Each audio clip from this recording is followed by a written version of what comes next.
Sean todos bienvenidos a América Dialoga, un espacio para la interculturalidad desde una visión pedagógica por la vida y la justicia.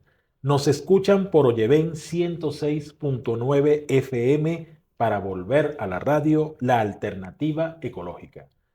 En la coordinación de producción, nuestra compañera Ayélica Miró, Fran Tovar en la dirección general, todas y todos bajo la filosofía del movimiento ecologista venezolano MEVEN.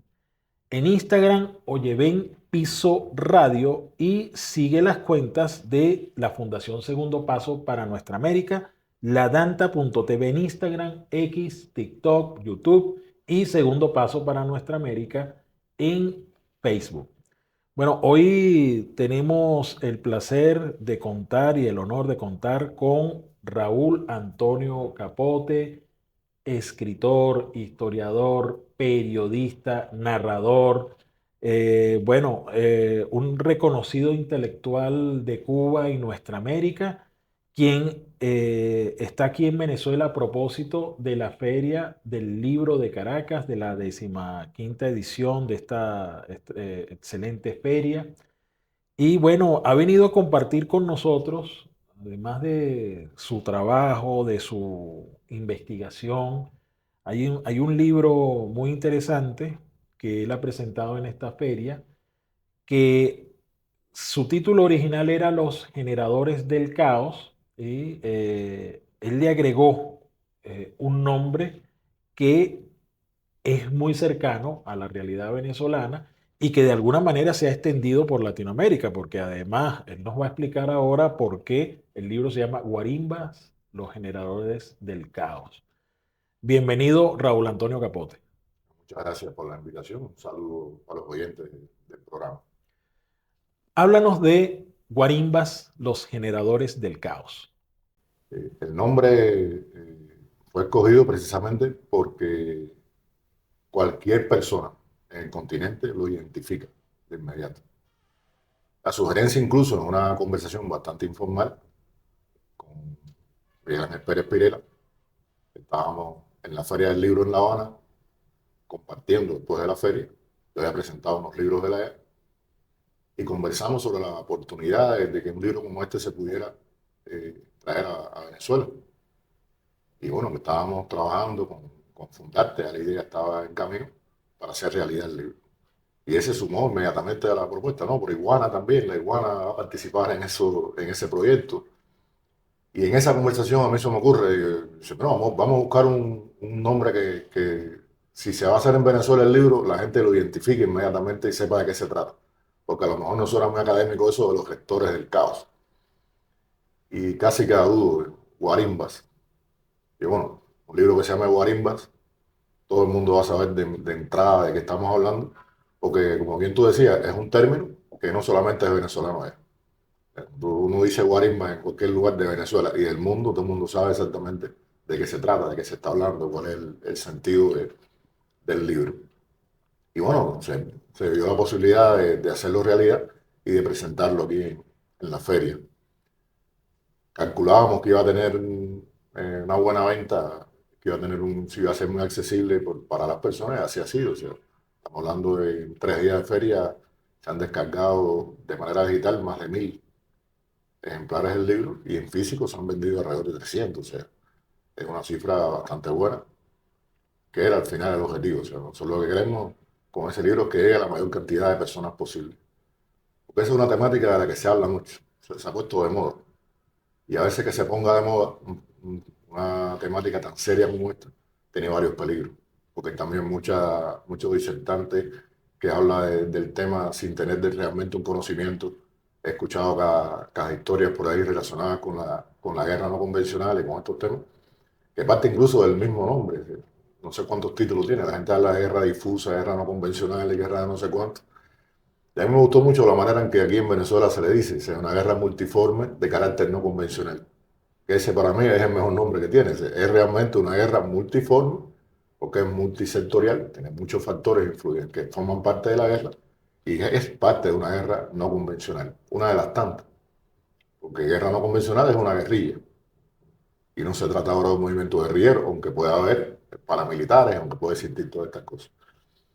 Y tratamos entonces de explicar cuáles son esos multifactores que integran esta guerra no convencional. El papel que juega en el caso del continente latinoamericano, que además es muy específico, porque debo apuntar que casi siempre cuando se habla de este tipo de guerra se piensa más en Europa, en la experiencia de los golpes suaves, de lo que pasó en las primaveras árabes también, pero en Latinoamérica tiene un grupo de características que es bueno conocer. Y una de las primeras diferencias con el resto del mundo es el uso del paramilitarismo. O sea, el uso de los paramilitares es una cuestión muy latinoamericana. El narcotráfico, los carteles de la droga, que juegan un papel importantísimo en este tipo de guerra, que muchas veces la gente no lo ve como tal. La gente piensa, bueno, la criminalidad, el fenómeno de la misma sociedad, sí es cierto, el fenómeno, pero se utiliza con mucha efectividad. Incluso las iglesias neopentecostales, que es un tema muy delicado, porque cuando nosotros hablamos de eso no estamos hablando de los creyentes, ni estamos hablando de la iglesia pentecostal. Qué bueno que llegaste a ese tema para que No, profundicemos sí, porque aquí ha sido todo un debate, ¿no? mira, está la iglesia pentecostal de siempre, que yo respeto muchísimo Pero las asambleas de Dios o a los creyentes, pero la neopentecostal, las cuando tratamos neopentecostales, de que manejan toda esta teología de la riqueza, que cambia por completo en mi concepto, como digo, que son los reitero el seguidores de Billy respeto. Graham y que viene del ¿No? calvinismo, ¿no? Exacto, y te están diciendo, bueno, usted no es rico porque no está bendecido por Dios. Si usted es un pecador, usted no ha cumplido con todo lo que tiene que cumplir, usted no puede ser rico por eso. Usted es un pobre porque está maldecido.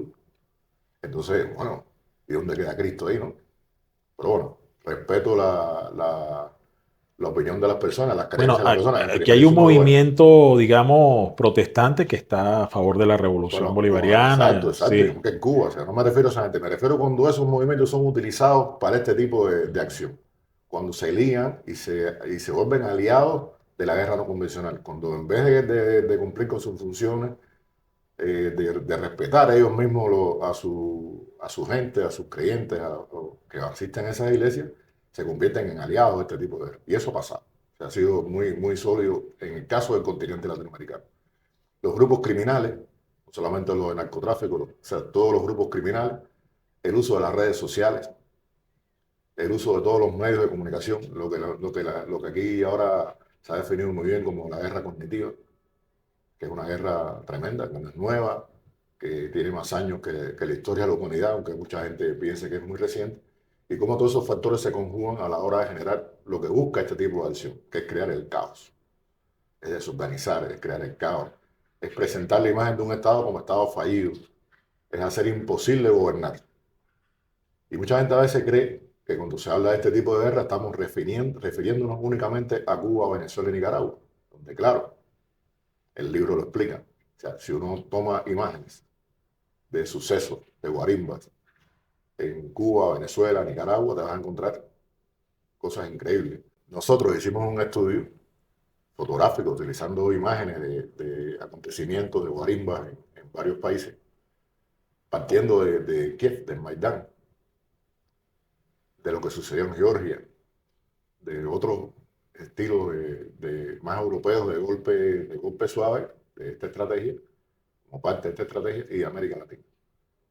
Y las imágenes son muy similares. O sea, se visten igual, usan el mismo tipo de vestuario, usan las mismas armas caseras, el discurso es muy similar, los patrones de comportamiento, la acción de la manera que la preparan, que la conciben, que le hagan efectos muy parecidos.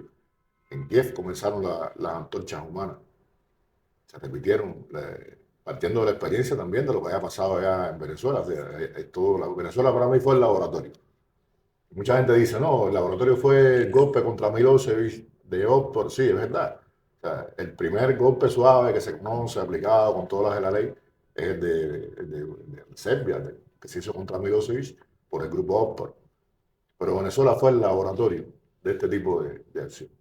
O sea, aquí se llevó a la práctica por primera vez esta guerra de nuevo tipo, o sea, los elementos nuevos de esta guerra multisectorial. Fue aquí.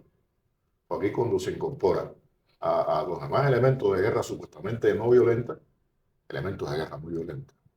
El uso de fuerzas que no necesariamente están vinculadas a la oposición, de fuerzas que son contratadas de manera directa, que son pagados, que son buscados, que son promocionados además por las redes sociales, que como tú buscas atrás no pertenecen a un partido, no pertenecen a un movimiento, no pertenecen a nada, sencillamente que están tomando por dinero. Eso es un elemento que se empezó a hacer en Venezuela. Son lo que llamaríamos un lumpen proletaria. El lumpen, como pasó en Nicaragua. O sea, en Nicaragua, la investigación que hacen los nicaragüenses del tema lo lleva a ese mismo lugar. O sea, cuando empiezas a buscar, bueno, y esas personas que estaban haciendo los trancones, como te decían ellos, los tranques de calle, las guarimbas, ¿quiénes son? O sea, pertenecen a un partido de oposición. Ahí hay gente vinculada a un grupo contrarrevolucionario, antisandinista. La mayoría no. O sea, los operadores de la contrarrevolución estaban en un segundo plano. O sea, no estaban ahí, en el lugar de la acción. Están en un segundo plano, muchas veces ordenando las cosas, dando órdenes, financiando todo aquello y dando muchas veces la cara en redes sociales. Pero los que están en el terreno casi siempre son adolescentes, gente muy joven, gente que en estos casos, yendo un poco más acá en el tiempo, tenemos la experiencia ahora de Cuba en 1900, o sea, en 2021, disculpe, en julio 11 de 2021, y Venezuela, que los muchachos que fueron contratados, fueron buscados, fueron pagados a través de grupos de WhatsApp, fundamentalmente, a través de todo lo que tienen hoy, las posibilidades que les ofrece la nueva tecnología para poderlo hacer. Porque si tú tienes un estudio sectorizado de una ciudad como Caracas o como La Habana, a través de Big Data, de todas las tecnologías que hoy tienen, y saben barrio por barrio los jóvenes, la edad, sus preferencias, sus gustos. Y ahora yo creo un grupo en WhatsApp de videojuegos, amantes de, no sé, uno de los tantos videojuegos que hoy se practican y se juegan en línea. Y hay un líder de ese grupo que gana, y a través de ese grupo en WhatsApp, que está bien ofensivo, yo integro en el grupo un grupo de jóvenes, valga la redundancia, de esa zona, con determinadas preferencias, con determinados gustos, como les decía. Y dentro de ese grupo, el que está conversando con ellos puede simular ser un adolescente, ser un joven, sin embargo no lo es. Muchas veces no se trata de un adolescente, no se trata de una persona mayor, se trata de un operador de los servicios especiales estadounidenses o de la contrarrevolución al servicio de los servicios especiales estadounidenses que lo está tratando como si fuera un igual. Y usted sabe la tremenda fuerza que tienen los grupos adolescentes. Si a un adolescente le hace más caso a su grupo, se siente más parte de su grupo muchas veces que de su familia. Está en un momento de ruptura, de rebeldía.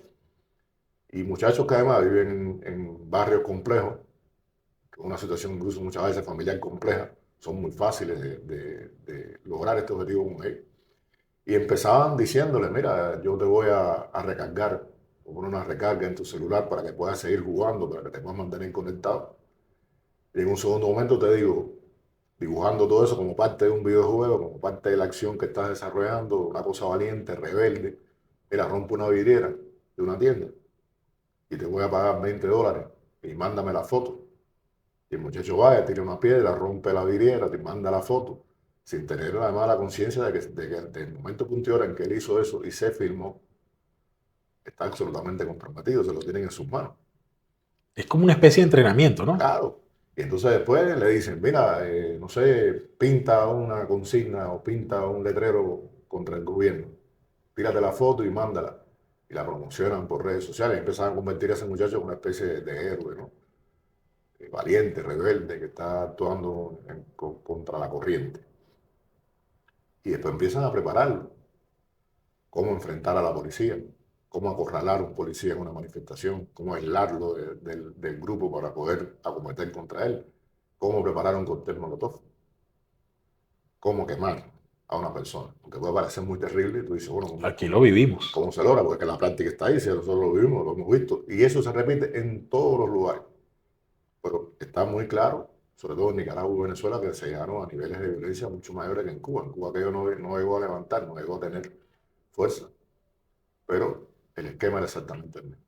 O sea, tú logras nuclear a muchachos, que esos muchachos, en las imágenes del 11 de julio en Cuba, que mucha gente vieron, se pudo apreciar cómo los operadores de la contrarrevolución se mantenían a veces a 3 o 4 cuadras de distancia de los acontecimientos. Están transmitiendo por teléfono, están con los celulares en la mano, indicándole a los muchachos que están en el lugar incendiando autos, quemando, tirando botellas, tirando esto, tirando piedras, agrediendo con unos niveles de violencia tremendos, pero ellos están a 3 o 4 cuadras y le están diciendo, rompe el auto, rompe la ventanilla, rompe los cristales, rompe los vidrios, tiran un cóctel molotov, incitándolo incluso a quemar a los policías, incitándolo a actos de violencia a cierta distancia, a cierto resguardo. Y es un tema complicado, sobre todo, mira, en el caso de Cuba, o sea, ¿cómo tú detienes a un adolescente? O sea, ¿cómo actúa la policía contra un muchacho que tiene 14 años cuando las leyes del país no lo permiten? O sea, era algo muy bien pensado Sí, y que se ha repetido. igual hicieron acá y Exacto. hicieron una campaña diciendo que el gobierno de Maduro está encerrando niños y todo eso. ¿Quiénes son todos los que intervienen en esa, digamos, en esa nueva forma de guerra? Vamos a comenzar por los padres de la criatura. Esto es una estrategia creada por los Estados Unidos, sobre todo a partir de la famosa caída del muro de Berlín y toda esta historia. Ellos llamaron aquello el fin de la Guerra Fría. Sale Fukuyama hablando del fin de la historia. O sea, era el gran triunfo del capitalismo en el mundo. Se iba a ser eterno, no había otra posibilidad. Y hay un cambio de estrategia por parte de las Fuerzas Armadas, por parte del Pentágono, en la que ellos consideraban que ya no hacía falta tener grandes ejércitos. Y regresan a la tesis del final de la Segunda Guerra Mundial, de los años 45 y más, de que la próxima guerra iba a ser una guerra que se iba a desarrollar en el terreno de la mente, de los seres humanos sobre todo, y que había que ponerle todo el esfuerzo, todo ese tipo de guerra, que les era mucho más barato, además, que era uno de los cálculos que hacían. Y coincidiendo en la fecha, 1989-90, aparece el Instituto Albert Einstein en los Estados Unidos, un personaje que se llama Jane Char, que lanza la El idea libro de la forma, dictadura a la la dictadura de democracia. la democracia. O sea, vamos a hacer una guerra ahora a partir de este momento. La guerra va a ser de manera no convencional, o sea, no va a haber grandes ejércitos porque se puede derribar una dictadura mediante métodos no violentos. Todos sabemos que de no violento no tienen nada, por eso era la Ujú. tesis. De ahí sale un instituto como Canvas, después en Serbia, de la experiencia de Oxford, donde se crea toda una teoría mucho más avanzada de cómo derribar una dictadura, como decían ellos. Se crea un manual que lo confecciona Sergei Popovich, podrán ponerlo como uno de los gestores del caos, muy vinculado a la CIA, al gobierno de Estados Unidos. Y bueno, tiene un desarrollo, toda esa estrategia con la práctica, sobre todo que se aplica contra Venezuela inicialmente, a partir del año 2002 sobre todo. Pero en los Estados Unidos la CIA va a ser el organismo principal designado para llevar este tipo de guerra, casi que le toca por plantilla. Y la CIA tiene un centro que se llama Centro de Operaciones Especiales, con dos grupos. Un grupo de operaciones especiales que es muy conocido, porque son los que salen en las películas, son los que hacen operaciones encubiertas, que Los preparan, espías. ¿no? Y preparan asesinatos, preparan atentados, son los que preparan golpes de Estado, o sea, son los más conocidos porque es la parte más peliculera, bueno, vamos a decir, la que más visión ha tenido. Pero está el grupo otro grupo dentro de las operaciones especiales que son los grupos de acción política, que son menos conocidos. Ahí está una parte de la élite de la CIA, o sea, son los que piensan, como dicen ellos. Y este grupo de operaciones especiales de la CIA tiene designado, a partir de los años 90, por el gobierno de los Estados Unidos, desarrollar la guerra cibernética y la guerra en Internet, desplegar la guerra en Internet.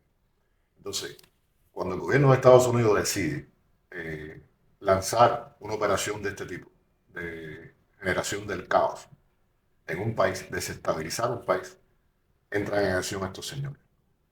Lo primero que se hace es crear una fuerza de tarea. El gobierno de Estados Unidos, en conjunto con los servicios especiales, especialmente la CIA, crean una fuerza de tarea. En esa fuerza de tarea entra todo el enorme ejército de guerra cultural, de guerra de entretenimiento, los servicios especiales, las fuerzas armadas, todo. Eso se une todo el mundo en función de lograr el objetivo. Y esa fuerza de tarea, que tiene recursos ilimitados, contrata Next Center en uno de los escenarios de guerra, que es la guerra mediática, contrata Next Center. Y esos Next Center se ponen de inmediato en función del trabajo que están desarrollando los grandes laboratorios en Estados Unidos de este tipo de guerra. Son cientos de laboratorios vinculados a las universidades, con profesionales muy bien pagados, profesionales de alto estándar, de buena gente muy especializada, mucho conocimiento, como estamos hablando de cualquier, y se crean institutos y se crean toda esa gran fuerza, que va a ser lo que va a nutrir los contenidos que se va a trabajar en los medios. O sea, mucha gente puede pensar a veces que está viendo un influencer en redes sociales y dice, bueno, el tipo, qué bueno es, pero que atrás de ese hombre hay una fuerza de tarea, hay en el center, hay laboratorios, hay institutos, hay universidades, o sea, no es tan Es toda simple. una construcción. Es una construcción que explican todo el mecanismo que se va a llevar adelante con ese país. Entonces, eso en el center siguen trabajando, crean toda esta estructura y empiezan a contratar lo que ellos llaman los cibersicarios. Un poco copiando el tema del sicario que nosotros conocemos muy bien del continente, vinculado a la delincuencia y todas esas cosas. El cibersicario es el último de la fila, ese es el que va a llevar adelante sobre todo la guerra mediática, va a hacer toda esta función.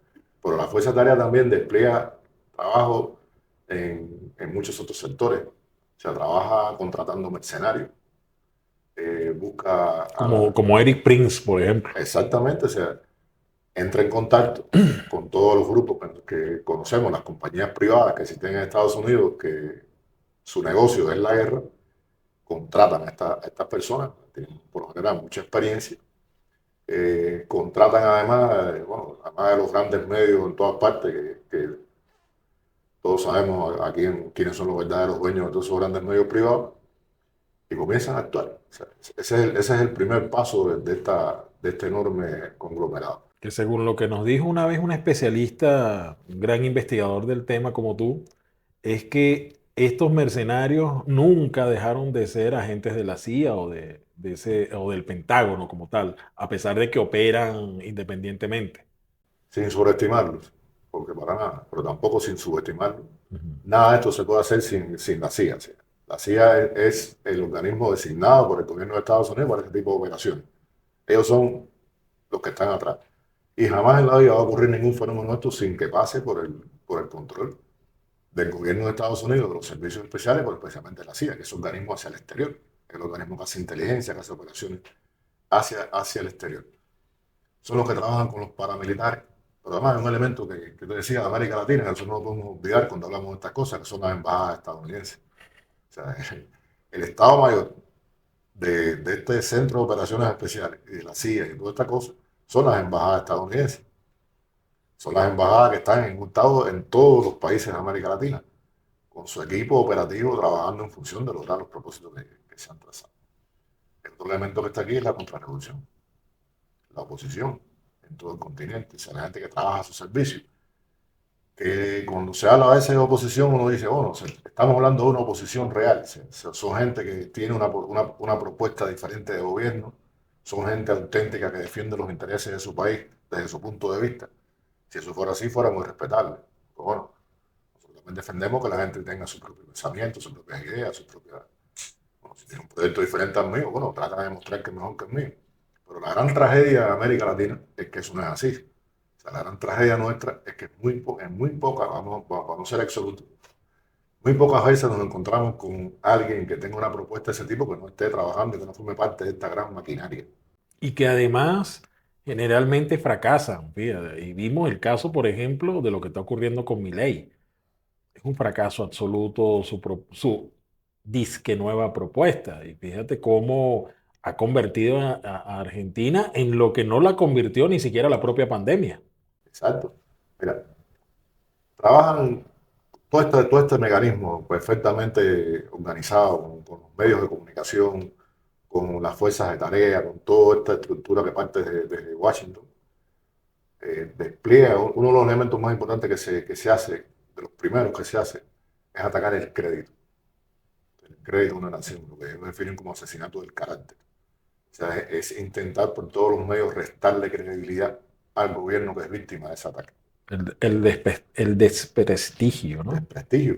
Porque si tú logras que internacionalmente este gobierno no tenga una base moral, no tenga un sustento, no tenga crédito a los ojos del mundo, pues le va a facilitar su propósito. O sea, no va a tener apoyo internacional. Porque eso conllevaría al otro elemento que ellos aplican, que es la guerra diplomática. O sea, unificar en el ataque, unir al ataque contra ese gobierno a todos los países de la región. Lo vivimos. Como pasó, bueno, como lo vivió Cuba en su momento y como lo vivió Venezuela con el Grupo de Lima. Lo vivimos. Entonces ellos logran que toda la región, o pretenden que toda la región condene a ese país a partir de la guerra de descrédito que se hace. Contra todo lo hemos vivido con las misiones médicas, por ejemplo, con la colaboración médica. O sea, toda una campaña de descrédito. Se hizo contra Chávez, se hace contra Maduro, se hace contra el Contra presidente Ortega. Canel. O sea, presentar a esas personas ante el mundo como dictadores, como vinculados al narcotráfico. O sea, es un ataque despiadado contra todo aquel, o sea, empezando por la máxima dirección del país y contra todo aquel que defiende el proyecto, que es víctima además. Si a un periodista se le ocurre defender a un proyecto revolucionario, pues inmediatamente toda la jauría esta contratada, preparada, pues, lanza sus ataques con una ferocidad extraordinaria. O sea, el ataque al crédito, el ataque al carácter va a ser uno de los elementos primeros que ellos aplican. La guerra económica, porque la guerra económica, según la CIA, desarrolla en la gente estados de desconcierto. O sea, la gente al final no tiene cómo alimentar a su familia, le escasean los productos, y este choque fuerte contra las personas hace que las personas desconfíen, hace que las personas además terminen actuando con altos niveles de violencia. Porque la gente ya ha estado de desesperación. El otro elemento que se aplica es la construcción de estereotipos, de mecanismos de respuesta automáticos. Nosotros, por lo general, para facilitar los procesos de pensamiento, un ser humano crea estereotipos. O sea, el estereotipo te permite, no es que sea malo el estereotipo, te permite, podemos decir, no simplificar, pero sí hacer más eficientes los mecanismos de pensamiento. Yo te siembro un estereotipo de manera intencionada, como en el caso de Cuba se hace con una figura que es el cubano de a pie. Yo hacía el ejercicio en Cuba con estudiantes cubanos y les dije, ¿en qué piensan ustedes cuando yo digo cubano de a pie? Y ellos empezaron a pensar, digo, no, ya están pensando cómo responderme. Yo creo que ustedes me digan que ustedes se representaron en la mente cuando yo hablo de cubano de a pie. Y la gente inmediatamente se representa al cubano que no forma parte del gobierno y al gobierno como un elemento de poder que está viviendo por encima de tus posibilidades y que además es el responsable de todo lo que me está pasando. La gente no piensa en el ladrón, la gente no piensa en el bloqueo económico, la gente no piensa en esas cosas, porque ese estereotipo facilita, dispara mecanismos inmediatos de respuesta de la gente y mecanismos que además ni siquiera muchas veces las personas son conscientes de que fueron implantados a través de los medios, a través de todas las campañas que se realizan. Desde una vasta experiencia que nosotros no podemos olvidar. Estamos hablando de la CIA, estamos hablando del gobierno de Estados Unidos Y del Mossad y del israelí. Mossad israelí, que llevó adelante un proyecto con MK Ultra. MK Ultra es un proyecto real.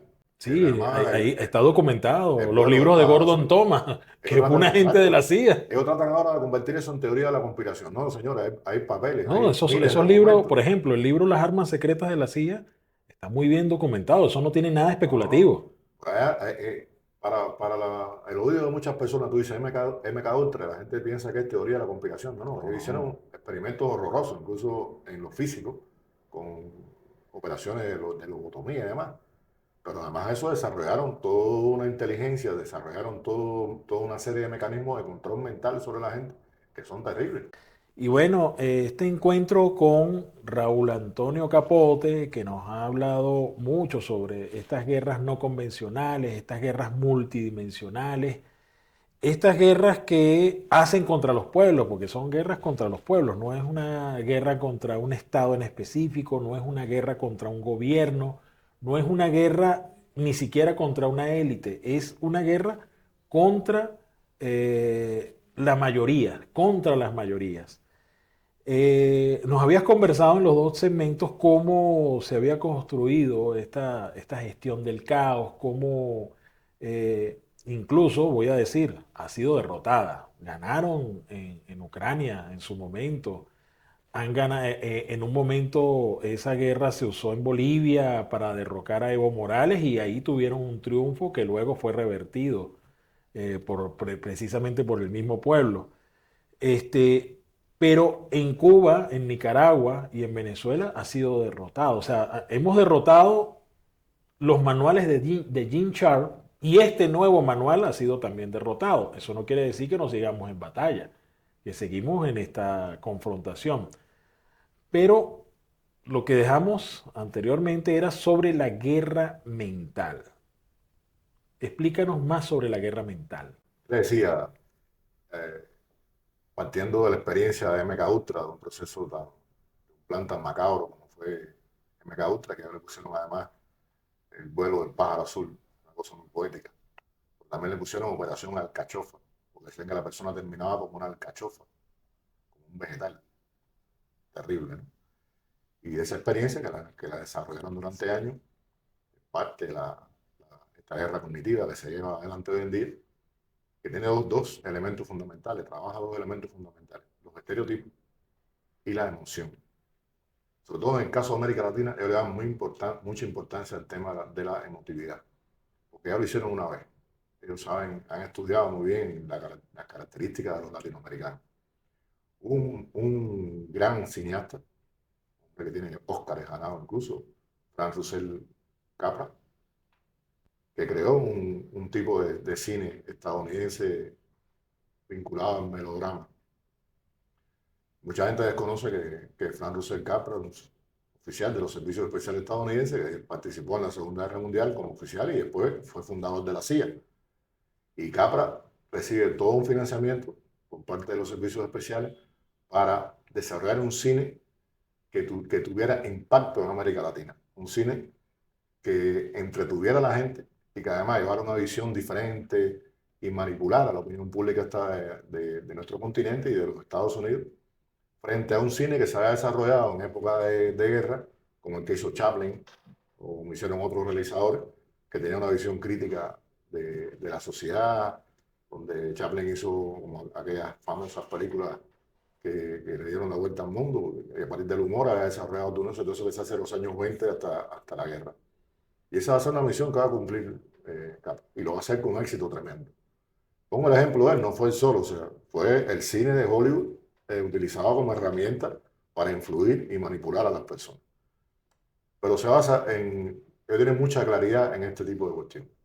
Por ejemplo, cuando se prepara este tipo de guerra contra el continente, se tiene en cuenta la emotividad de los latinoamericanos y un estereotipo que está muy bien fijado en la mente de todos nosotros, que es el teledrama, la telenovela.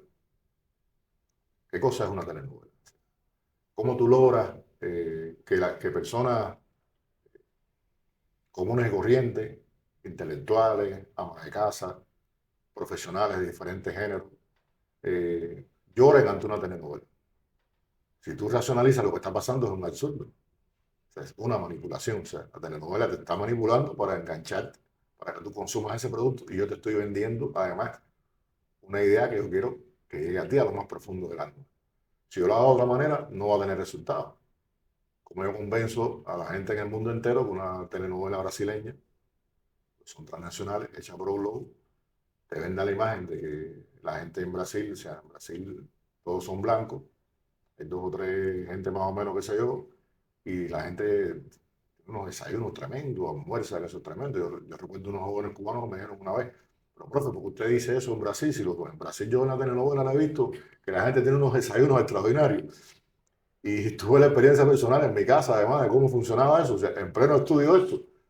Mi mamá, que en paz descanse, era una profesional, gente culta. Mi esposa igual. Y siempre me decía, no, las telenovelas, o sea, críticas a las telenovelas.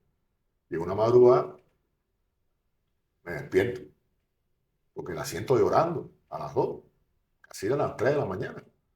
Y siento a mi mamá y mi esposa llorando en la sala. Y salgo casi y digo, no, ¿qué pasó? ¿Murió alguien? ¿Qué es lo que sucedió aquí? Y me la encuentro a las 2 frente a una telenovela mexicana muerta en llanto. Entonces yo me pregunté, digo, bueno, ¿de qué mecanismo se vale esta gente para que dos personas que tienen todo un razonamiento hecho sobre este tipo de mecanismos lloren ante una cosa que era completamente absurda? La muchacha ciega que la habían operado, le estaban quitando la venda y un poco que le rompí la magia porque les digo, ¿pero ustedes no se han fijado que tiene los ojos pintados? ¿Cómo le salió una operación? O sea, la gente no piensa, o sea, despierta, trabaja con tales mecanismos que hace que la gente no razone con claridad lo que está viendo. Ahora Trabaja lleva con lo eso, primario. primario. O sea, ahora lleva eso a una campaña de desinformación, para que tú veas si da resultado o no. ¿Sobre qué tú trabajas? Sobre las emociones de la gente. Por un individuo que está sometido a una intensa guerra económica, un individuo que no sabe cómo es que va a comer esta noche, que no sabe dónde va a adquirir sus productos, que le falta de todo, que escasean los medicamentos, que va a un hospital y a pesar de la voluntad política que puede tener un gobierno, el esfuerzo que puede hacer un gobierno, no tiene acceso a un grupo de recursos porque el país sencillamente no lo tiene, porque están cerrados por todas partes. Ahora imagínate que te lo han vivido, es una cosa que te lo van a entender con absoluta claridad. Apagones, no hay electricidad, el transporte casi paralizado, y en medio de eso te están convenciendo por todas partes de que tu presidente es un inepto, de que el país está en caos, de que el país es un desastre, de que es un estado fallido. Por aparte de eso te están movilizando con tus hijos que se fueron para los Estados Unidos. Y te están diciendo que lo que te estoy proponiendo yo es lo positivo, porque eso va a permitir que la familia se reúna. Nosotros los latinoamericanos, para nosotros la familia es importantísimo. O sea, no por gusto se manipulan esas cosas. ¿Por qué lo hacen contra Nicaragua? ¿Por qué lo hacen contra Venezuela? ¿Por qué lo usan contra Cuba? Porque saben la importancia que tiene. Entonces mi hijo se va para los Estados Unidos y me escribe y me dice, oye, qué terrible lo que están pasando, o a ver si te puedo mandar una ayudita porque a mí me va bien aquí. Y entonces, qué desastre ese gobierno que tú tienes. Terrible. O sea, el impacto que eso tiene en la gente, todo ese conjunto de acciones, todo ese conjunto de cosas, hace que la gente se desmovilice. En el mejor de los casos, y en el peor de los casos, que actúe. Ellos dicen que una persona sometida a esta presión puede llegar a actuar con niveles de violencia incalculables. Entonces, para generar el caos, es importantísimo tener a una población en esa situación. Contra Venezuela se hizo de manera intensísima, intensísima. O sea, Venezuela fue sometida a presiones inauditas en materia de manipulación mental y de toda esta conjunción de factores, que según los cálculos de ellos lo debe llevar a una explosión social. O sea, debe ocurrir en Cuba, debe ocurrir una gran explosión social en Venezuela y demás. Para este verano hay un plan perfectamente diseñado. Hay una ONG, no mencionan las ONG juegan un papel importantísimo en esta función, que se llama Cultura Democrática, una ONG argentina, muy bien hoy en día financiada por Milei, entre otra gente, que se convierte en plataforma de un plan continental, donde dicen en su página web, con absoluto descaro, que ellos están elaborando un plan continental, que están usando la experiencia de la guerra contra Cuba para aplicar contra el resto del continente. Cuando miran los nombres de los operadores, ¿quiénes son los que están ahí? Senadores estadounidenses contrarrevolucionarios, personajes de la contrarrevolución venezolana, de la contrarrevolución nicaragüense, ONG como, pues, bueno, la USAID, la ANED, la FUPAT, la OEA, todo el mundo está metido ahí, organizaciones de todo tipo, están vinculados a ese plan. Los nombres, operadores venezolanos, operadores cubanos, operadores argentinos. La derecha fascista, no con gusto Orlando Gutiérrez Boronat, fue a Europa a hablar cubano contrarrevolucionario, ultraderechista, que dirige una organización fascista, va a Ucrania a contactar con Azov, a reunirse con la internacional fascista, y están actuando en esa operación que tiene como plataforma esta página web, pero está el gobierno de Estados Unidos, porque además con absoluto desprecio a la inteligencia de la gente publicaron el esquema. El esquema aparece, quiénes son los jefes, quiénes los organizan, cómo operan los enlaces entre unos y otros. O sea, es genial. Sí, ya son, ya Cultura son, democrática. Cultura ya, ya democrática. son un descaro, como Exacto. el descaro del genocidio en Palestina. Exacto. Entonces, ¿qué están haciendo? ¿Cuál era el plan para esperar? ¿Cuál era el plan? Golpe de Estado en Bolivia. Llevaron efecto, no le dio resultado. Desestabilizar Bolivia y llevar a un golpe de Estado contra Arce. Cae el gobierno boliviano. Días después, repetimos un 11 de julio, según ellos pensaban, en Cuba. O sea, desestabilizamos Cuba. No permitimos que entre combustible, separan las centrales termoeléctricas, no hay electricidad, el transporte está parado, Cuba está cercada por todas partes, ahí el estado perfecto. Verano, calor, lanzamos en Cuba a la gente para la calle, desestabilizamos, provocamos un 11 de julio en este verano en Cuba. Y días después, damos el golpe en Venezuela. O sea, fue un plan hecho con toda premeditación. Y también estaba por ahí lo de Nicaragua. Claro, pero fíjate, si cae Bolivia, Cuba se desestabiliza, dan el golpe en Venezuela, generan el caos en Venezuela, donde Yo no dudo para nada que estaba previsto una intervención militar, no lo dudo. Cuando uno se lee, le pone un poco de cabeza, no tengo pruebas, pero cuando uno le pone un poco de cabeza al plan, se da cuenta que perfectamente, si no, porque estaban esta gente escondida en embajadas europeas, esas cosas. O sea, hay un grupo de elementos ahí que son tremendos. Pero bueno, se acabó, intervienen en las elecciones, hacen todo lo que tenían pensado. Cuba se cae, porque según el plan ese, una Cuba desestabilizada en pleno caos no podría sostenerse si se caían Bolivia y Venezuela. Y atrás vendría Nicaragua. O sea, era un efecto dominó que acabaría con todos los procesos progresistas en el continente. Ese era realmente el plan. Y si uno revisa todo lo que pasó en redes sociales los días antes, va a ver que los mismos mensajes, o sea, lo que se estaba consumiendo en Cuba, en las redes sociales, era casi exactamente lo mismo que se estaba consumiendo en Venezuela. Era increíble. Yo vine, estuve en julio y venía de Cuba, de lo que estaba viendo, estaba estudiando lo que estaba pasando en redes sociales y cuando me conectaba aquí decía, bueno, pero lo que cambian son los nombres, pero están haciendo el mismo trabajo sobre la mente de la gente, manipulando todo el tema de la emigración, manipulando el drama humano de la separación familiar, manipulando lo que puede significar una madre, para una madre tener un hijo lejos, tratando de atemorizar a la gente con lo que pueda pasar. Porque se estaba hablando con toda claridad de que había comandos y que había paramilitares en la frontera. Eso estaba en la Voz Populi. Pero ¿quién lo puso en la Voz Populi? ¿Quién lo puso en la Voz del Pueblo? Que la gente que se había entrenado como paramilitares para ir a Ucrania, eh, ucranianos y mercenarios internacionales, estaban en la frontera listos para actuar, para llevar la democracia y la libertad a Venezuela. ¿Quién puso eso? ¿Quién corrió la ola, como decimos nosotros en Cuba? Evidentemente, venían del mismo lugar. Lo que pasa con este tipo de cosas, que tú lo decías con claridad, es que hasta ahora la realidad ha demostrado que cuando en un país existe un gobierno que tiene un respaldo popular mayoritario, cuando se trata de procesos auténticos, este tipo de proyectos no va a resultar. O sea, es muy difícil generar el caos en países con esas características. Les puede dar resultados en Ucrania, les puede dar resultados en otros lugares del mundo, pero lo han intentado millones de veces contra Nicaragua, contra Cuba, contra Venezuela y no lo han logrado. Porque hay un pueblo atrás que respalda un proceso, y es un proceso auténtico, que no dependen de nadie, que no se sustentan en la fuerza de otra gente. Creo que el gran error sería pensar que ese plan le hubiera dado resultado y que se hubiera caído la revolución cubana. La revolución cubana no se va a caer, que se ha estado solo 1 millón de veces. Ni yo creo que Venezuela dependa de nadie para defender lo que la mayoría de la gente ha elegido siempre, lo que la gente cree. Claro, unidos somos mucho más fuertes, ellos lo saben, pero pretender que eso ocurriera es un disparate. Ahora, alerta, porque ellos aprenden de sus errores. Les salió mal, pero seguro que en estos momentos están intentando buscar otra manera, perfeccionar la manera en que lo hicieron y ver en qué fallaron para poder aplicarlo con toda la fuerza.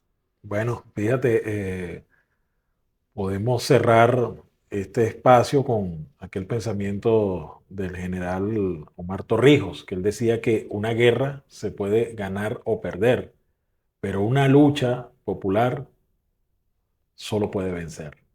Bueno, tenemos que darle unas inmensas gracias a Raúl Antonio Capote por haber compartido con nosotros toda su investigación, todo su saber acerca de esto que estamos viviendo los pueblos que están enfrentados a, bueno, a los grandes poderes fácticos y queremos, bueno, decirte que eres siempre bienvenido aquí a América Dialoga, a Oyeven, y bueno, le decimos a nuestra gente que sigan con nosotros en esta, digamos, en esta gran lucha a la que nos ha tocado vivir.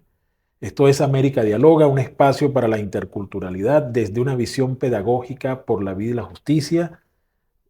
Oyeven 106.9 FM para volver a la radio, la alternativa ecológica. En la coordinación de producción, nuestra compañera Angélica Miró, Fran Tovar en la dirección general, todas y todos bajo la filosofía del movimiento ecologista venezolano Me Ven. En Instagram, Oyeven Piso Radio y las cuentas de la Fundación Segundo Paso para Nuestra América, la Danta TV, ladanta.tv en Instagram, X, TikTok, YouTube y Segundo Paso para Nuestra América en Facebook. Bueno, nos despedimos, Raúl. Un placer Muchas, tenerte acá. muchas gracias.